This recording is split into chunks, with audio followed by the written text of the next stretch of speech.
Bergabung bersama saya Cindy Sistiarani dalam Kompasana TV. Malam ini kita akan masih membahas terkait kisruh antara lembaga KPK dan juga Polri yang terus bergulir. Di tengah harapan masyarakat ada ketegasan yang dilakukan oleh Presiden Jokowi terkait Kapolri dan juga menengahi kisruh KPK dan juga Polri.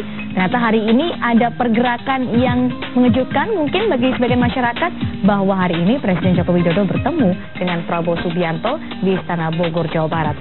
Pertemuan ini dianggap sebagai suatu kode yang dilempar oleh baik Presiden Jokowi tapi juga oleh Prabowo Subianto. Banyak yang bertanya-tanya, apa sebenarnya akan dilakukan atau yang menjadi pergerakan selanjutnya oleh Presiden Joko Widodo di tengah harapan masyarakat yang begitu tinggi kepada Presiden untuk bisa menengahi kisruh dan juga memilih calon Kapolri yang bebas dari sangkaan atau statusnya sebagai tersangka. Ini juga menjadi bahasan kami dalam Kompasana TV hari ini, tentunya dengan sejumlah blogger atau kompasioner yang telah bergabung melalui aplikasi Google Hangout hari ini. Kami juga mengajak Anda untuk berpartisipasi melalui akun Twitter Anda, sampaikan pendapat, sampaikan pertanyaan, tentunya dengan hashtag atau tagar berita pagar Kompasiana TV. Dan bagi Anda yang tidak sempat menyaksikan secara langsung di televisi, Anda bisa langsung klik ke www.youtube.com/Kompasiana TV. Dan pertama, kita akan mengajak Anda untuk langsung melihat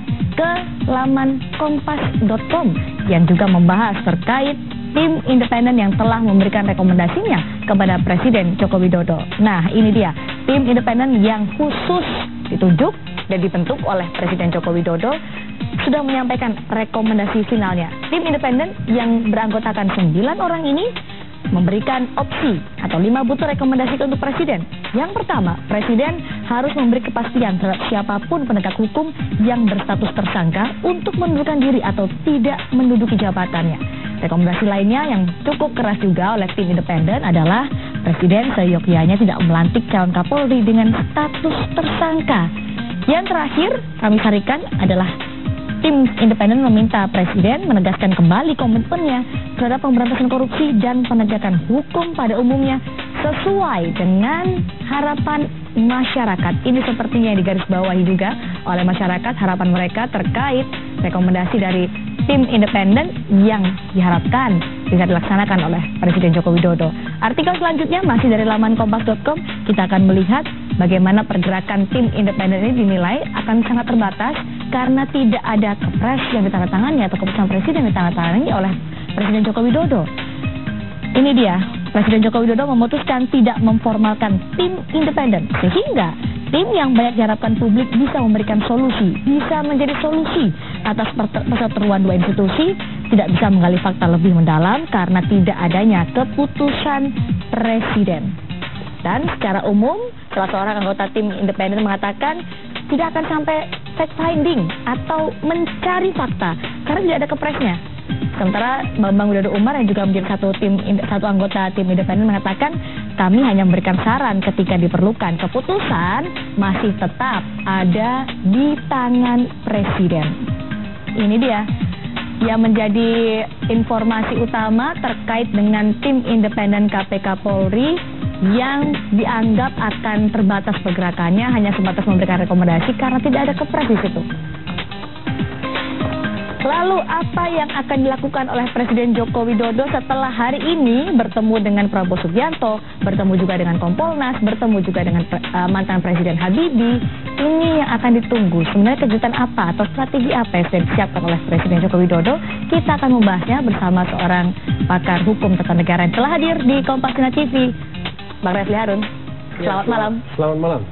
Sebelumnya semua Kompasiana ya. Ya, Kompasiana juga ada di sini, Mas Refli. Kita akan bergabung dengan rekan-rekan yang ada di Google Hangout. Yang pertama saya akan menyapa Pak Rahmat Agus Koto dari Medan, Sumatera Utara. Juga sudah bergabung Ibu Mercy Sihombing, ada Mas Niko Simamora, ada juga Mas Putra Anugrah yang telah bergabung di Google Hangout. Tapi sebelum saya akan mengajak rekan-rekan Kompasiana untuk berdiskusi, pertanyaan pertama saya tentu kepada Bang Refli Harun. Hari ini kita lihat pergerakan yang luar biasa, mengejutkan mungkin di luar sangkaan banyak orang. Presiden bertemu dengan Prabowo Subianto, bertemu dengan mantan Presiden B.J. Habibie, bertemu dengan Kompolnas. apa sebenarnya yang akan ditunjukkan oleh Presiden nih, menurut Anda? Ya, kalau kita lihat soal ini ya, kita harus melihatnya dari 3 aspek. Ya. Pertama adalah aspek politik, kedua adalah aspek hukum, ya, dan ketiga adalah aspek moralitas. Aspek hukum apa ini? Nah, dari sisi aspek hukum sebenarnya ketika orang berbicara mengenai lantik atau tidak lantik Komjen Budi Gunawan sebagai Kapolri, maka sesungguhnya kan ada pendapat yang mengatakan yang benar menurut sisi hukum adalah melantik.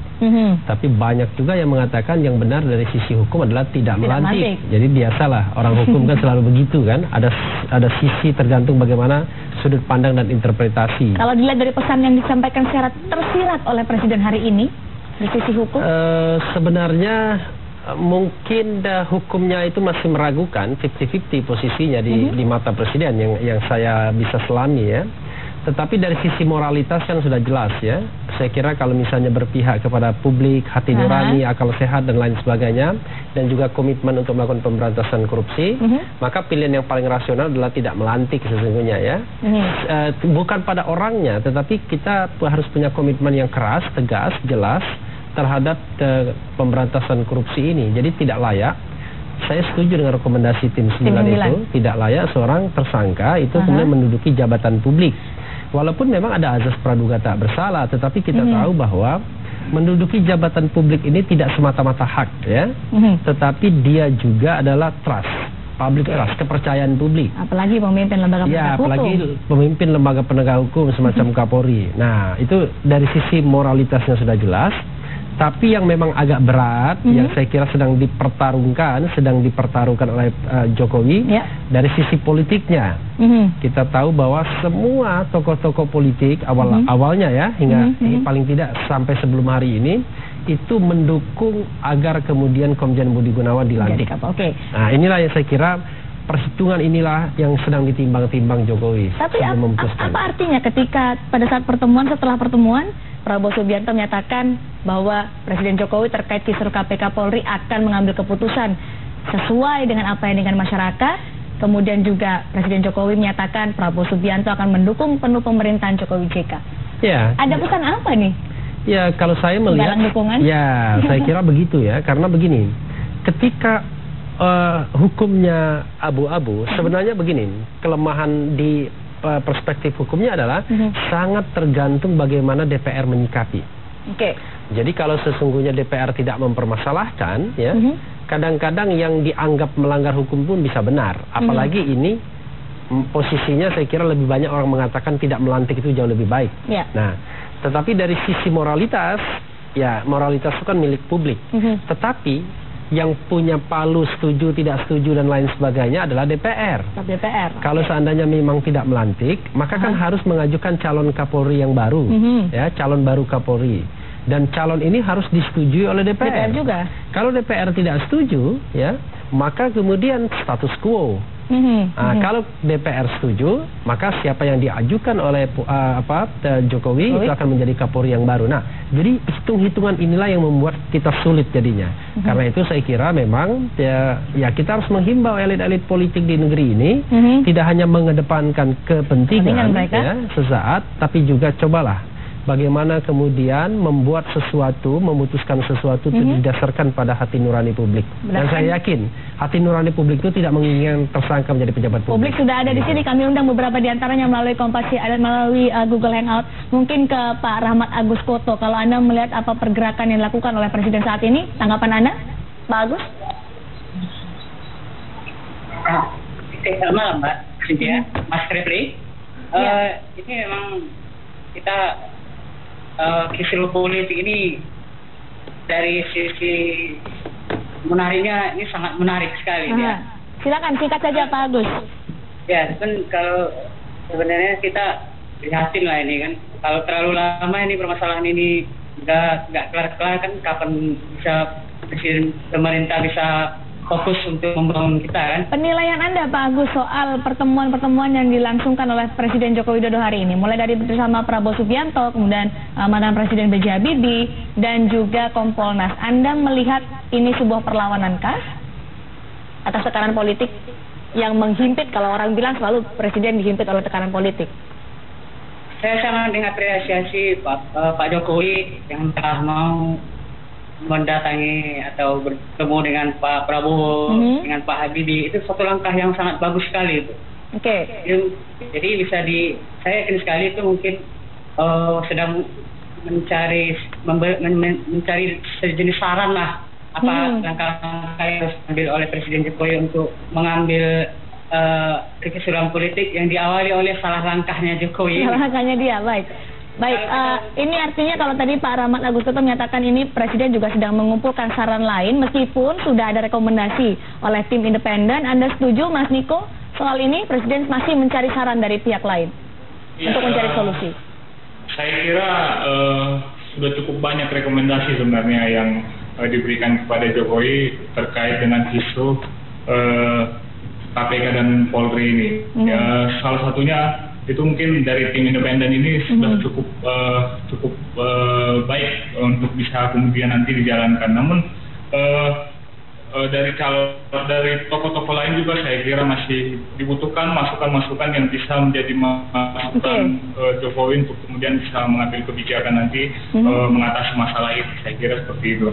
Apa yang Anda kritisi dari soal rekomendasi tim independen yang sudah disampaikan oleh mereka kepada Presiden Joko Widodo? Ya, ini mungkin kita balik ke belakang sedikit terkait dengan pembentukan tim independen sendiri.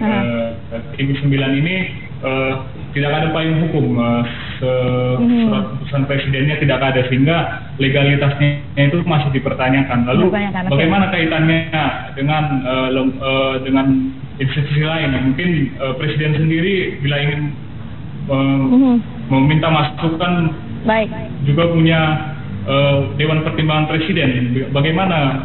Apakah tidak ada tumpang tindih? Baik, kami sudah menangkap poin Anda, Mas Niko. Nanti akan langsung dijawab oleh Bang Refli Harun usai jeda di Kompasiana TV.